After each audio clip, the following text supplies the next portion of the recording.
Modern religions, and more specifically Christianity, because that's generally what we see in our Western culture, that's what we see in the zeitgeist of our society, there is a understanding of the universe or one's own psyche as having a need for a scapegoat. Now essentially that term means having something to place blame upon.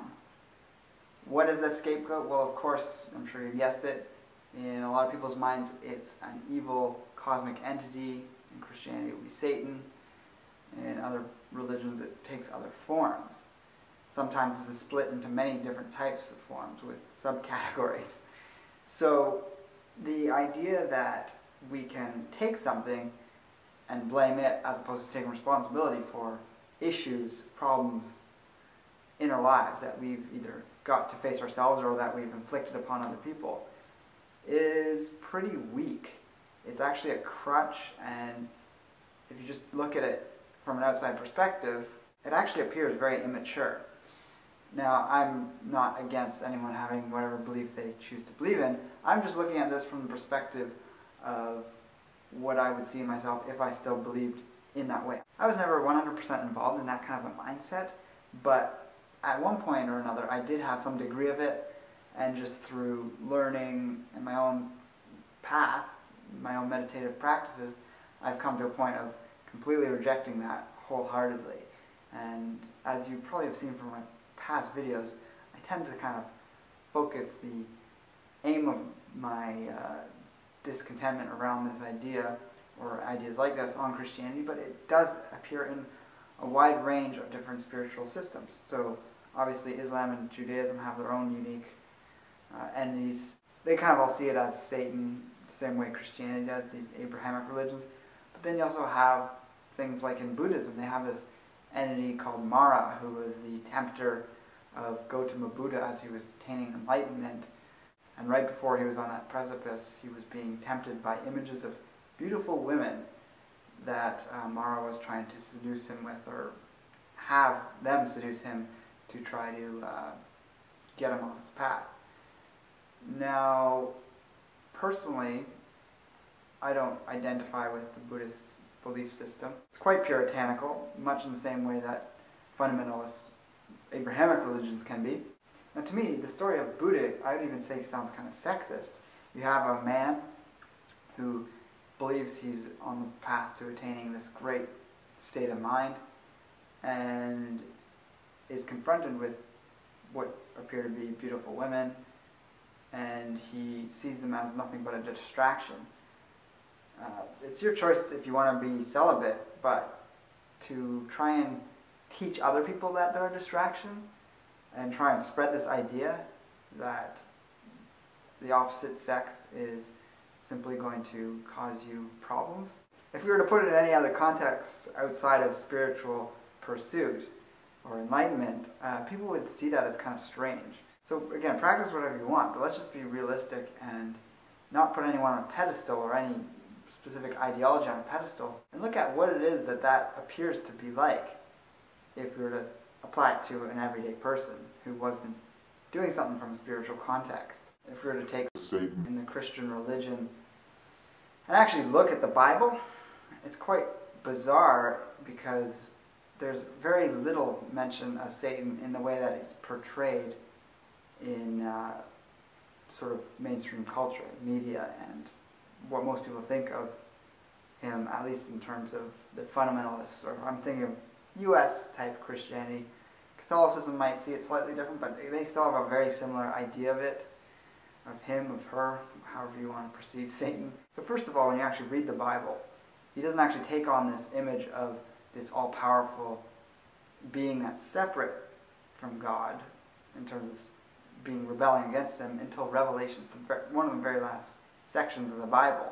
And through most of the Old Testament, there's references to beings that are taking on roles specifically directed by God to be adversarial, but they don't always necessarily have a name that is even remotely close to Satan. And at one point, there's eventually this term Hasatan, which means anyone that takes on a role to be a block to something else, towards someone else. And what we see getting into the latter part of the Old Testament is that this does start to shift into a separate being, but it's still under direct orders from God. And then it's not until the New Testament when you see these things where Satan is actually referred to as a unique, specific entity. So Christians, which take the whole Bible as the Word of God, what do they actually see when they see this evolution of Satan, this change of role? He's not even really there at the start. Like a lot of people say, the snake in the Garden of Eden was Satan, but that's just an interpretation. There's no actual wording saying that the snake that gave Eve the apple, or tempted her to take the apple, was Satan. So this idea of getting this being as something that we can load our blame upon is profoundly bizarre. It doesn't make logical sense. Why would you take on the belief system from a doctrine of only one part of it when you believe in the whole thing? And the whole thing shows inconsistency in its definition and shows that this thing comes out of it, this being that is Satan. It only really is fully there until the very end of this massive book. It's very peculiar and something that if you want to learn more about it, I recommend checking out this video by Ali43. That's just his username. And it's a very good breakdown of just some of the things I mentioned there in more depth. So are we really that weak as individuals that we have to blame something, and by blaming that thing for causing problems in our lives, whether they're real problems or not? You look at the extreme of certain fundamentalist religions, you see the monks in some Roman Catholic institutions flailing themselves for having the slightest erection. It's pretty bizarre. But yeah, if you actually think about the need that people have to create something to blame, you have to sort of recognize and see that this has happened through various religions throughout time. In ancient Egypt, you had Set, who was the adversary. If you go way back in the Egyptian mythology, he had a much different role, and over time he became more adversarial.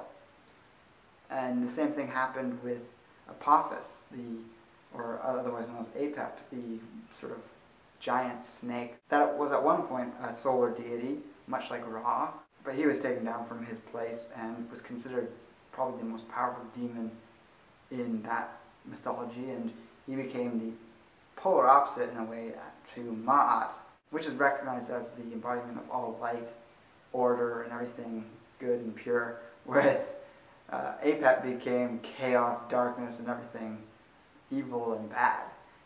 But, you know, these are just things that come out of something at one point. It's a very peculiar thing that any religion kind of fractions down and separates and gets these things within them that become sort of this scapegoat.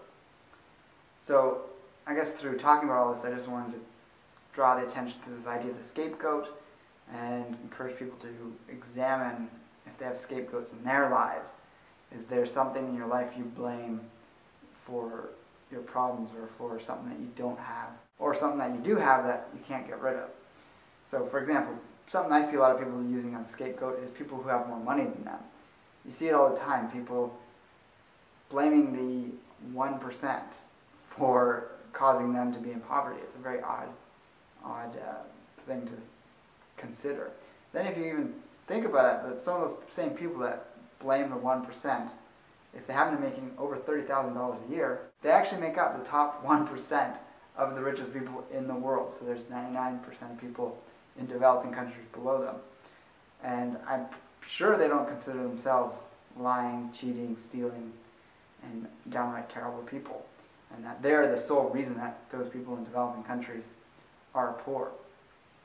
So when you start to look at this and try and find these sources for what we blame in our lives for whatever issues we might be currently facing, it's quite freeing to blame yourself and start to come to terms with that and move forward, fix those things, heal those things, and become a better person overall. So let me know what you thought about this video in the comments below. If you feel so inclined, share and rate the video. With that, I'll talk to you next time.